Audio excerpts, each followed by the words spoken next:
Hey folks, do you remember a movie called Cocoon? Cocoon is the one with the old people that they find alien pods in a swimming pool, and they swim in the pool, and they get a second chance at being young and restore all their vitality plus more. And then eventually, at the end of the movie, they get taken up into space. Well, you know what? That wasn't a bad movie. I actually really enjoyed that movie.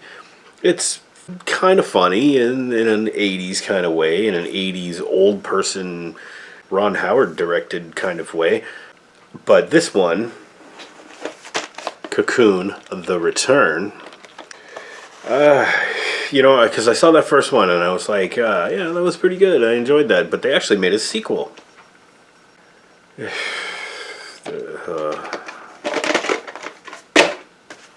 That was a big waste of time and a huge letdown.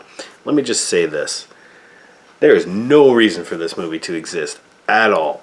They completely wrapped up the storyline in the last movie, and there was no reason for this to exist other than to make a few million at the box office, which I guess it did. But wow, it is so fucking boring, this movie. So anyway, those old guys that went into space, they'll come back like 5 years later for reasons that aren't immediately apparent. They just reappear. The reason they're coming back is because the aliens, who they're hitching a ride with, I guess, had to come back to rescue some of their people in pods that are still in the ocean somewhere around the Florida coast. It's dumb and repetitive and oh my god. So anyway, the old guys come back and they go and they see their friend Bernie. Now, Bernie is the most annoying piece of crap character, just because it's like, they portray him as being this real grumpy, negative guy, and doesn't like anything, and he's old, and his wife died in the previous movie, which was really sad, and, you felt for the guy. In this movie, they come back, and they're like, hey, Bernie, hey, we're back, and, we gotta teach Bernie how to live again, now that his wife has passed away, and how to cope with life and everything, and where it's like, oh, Bernie, you're okay, yeah, you can be our friend and whatever and hang out with us and we'll help you out. And then then Bernie goes and flip-flops and he's like, I don't want your help, blah, blah, blah, and whatever. This is stupid, the way things are supposed to be is you're supposed to grow old and die, can't you guys accept this, and blah, blah, blah, and I just want to mourn my wife and whatever. But that happens at least 3 times in the movie where it's like, hey, Bernie's cool. No, Bernie's not cool anymore. Oh, hey, Bernie's cool again. Nah, he's not that cool. And they set up a love interest for him, and they focus so much on this fucking Bernie. Who cares? He's not funny. He's a jerk. And are we supposed to? How are we supposed to follow this guy's character arc when it just goes up and down and up and down and up and down? Oh, anyway, I don't know why I'm getting so worked up about Bernie, but you know what? That's what I think of Bernie. No offense to the actor. I mean, may he rest in peace. I'm assuming the guy's got to have passed away by now. I mean, this was made in 1989 or something, and the guy was 90 in that. So unless he's a miracle Guinness record holder, like I said, no disrespect, sir. May you rest in peace. But this movie, dude. Anyway, okay, so Bernie sucks. The original 3 guys, Don Amici, Hume Cronin, Wilford Brimley, the Quaker Oats guy. Yeah, so they come back to Earth, and they're like, well, I guess we're here really just to visit family and stuff. And it's I don't understand. They didn't have to come back. They just came back just to tease everybody and say, haha, we're living forever on this alien planet. And are you sure you don't want to come? It's dumb. It's and the only reason for them to come back is so that they can have a bunch of scenes of old people doing things that old people shouldn't do, play a game basketball with a bunch of 20-year-olds, and there's one really horrible. Hopefully, I can find an image of this, but there's one really horrible special effects shot in this movie of Don Amici I think he's doing a slam dunk or something, and oh, it's just so ridiculous. The whole game is basically just body doubles wearing hats and stuff, so you can't really see them, but they're supposed to be old guys, but they're obviously just young 20-year-old stuntman or whatever, or body doubles.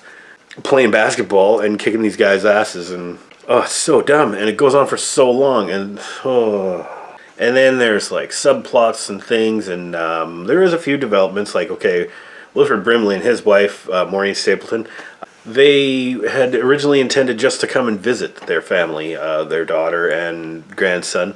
They decided they don't want to go back into space. They want to just live out their lives back here on Earth, because, living forever is great, but we don't get to see any of the people we love, and we can't take everybody with us, so let's just stay here and die. Okay, fine, whatever. It's all emotional, and yeah, but it's boring, and like, Jessica Tandy, Hume Cronin's wife in the movie, and I think in real life, somehow exhibits like this magical healing power, because like some kid falls off monkey bars or whatever, and then she heals the kid, and you can see a little glowy thing under her hand, and the kid's fine. Thought they broke their arm or their leg or whatever, but nope. Luckily, healing grandma is around. So she actually begins to really enjoy being on Earth and hoping maybe that they might stay. But unfortunately, she gets hit by a car. And then, so Hume Cronin has to visit his dying wife in the hospital. What he does is he does that same healing thing, and he kind of like snuggles up with her in bed and passes on his life force to his wife so that she may live, and he dies. And yeah, that's all very emotional. It's all very sad, and he sacrificed himself so that she may live. Okay, why don't you just get the aliens? You knew where they're hanging out, like 2 blocks away.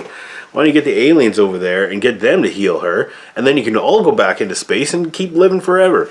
Yeah, and then Don Amici, and I don't remember who his wife's, I don't remember her name.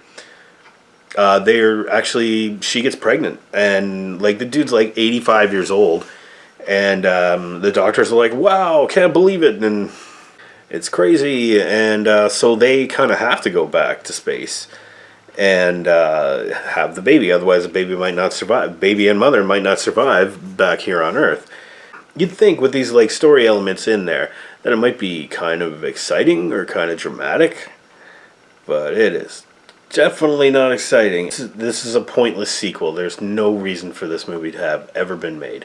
Oh, and Brian Dennehy's in it for like 12 seconds, because he was in the first one and he was a major character in this one.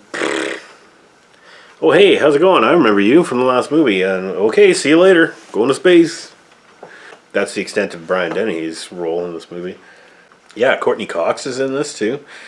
She's like a scientist who does absolutely nothing in this movie. They capture one of the aliens, or they actually open one of the alien pods and reveal the alien who, is benevolent and friendly and all this stuff. And basically, Courtney Cox's role in this movie is to just smile at the alien and be pretty and just go, wow, they're so amazing. They're so amazing. Where's the science here, lady? All you're doing is just like ogling over these aliens and going, wow, that's cool, that's cool.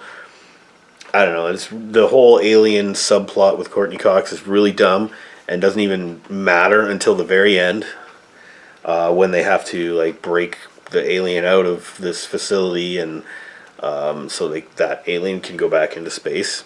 Oh, and Steve Guttenberg. Can't talk about Cocoon without talking about Steve Guttenberg. You know what? I'm not going to talk about Steve Guttenberg because he's not worth it. He's so terrible in this movie. He's so cheesy and is exactly the same as he is in the previous movie, but less funny. Not that he was funny in the first one, but it's even less in this one. That's all I'm saying about Steve Guttenberg. Okay, so Cocoon the Return. This is a D. This is D territory. It's just not entertaining at all. It was disappointing. It really, really tries hard to make you sad and cry about these characters and all these situations that just, like, they go on way too long, and it's just way too boring. And don't get me wrong, I'm usually a sucker for, like sad movies and stuff like that, and they really hit me, I can feel those emotions. This one, it feels like they're forced right on you, man. Like, you're gonna cry for Don Amici or the other old guy. Anyway, yeah, I didn't like this. I don't recommend seeing it. I do recommend seeing Cocoon, but don't watch this one. Cocoon should have never returned. Well, have a good one out there, everybody. Just don't watch this movie.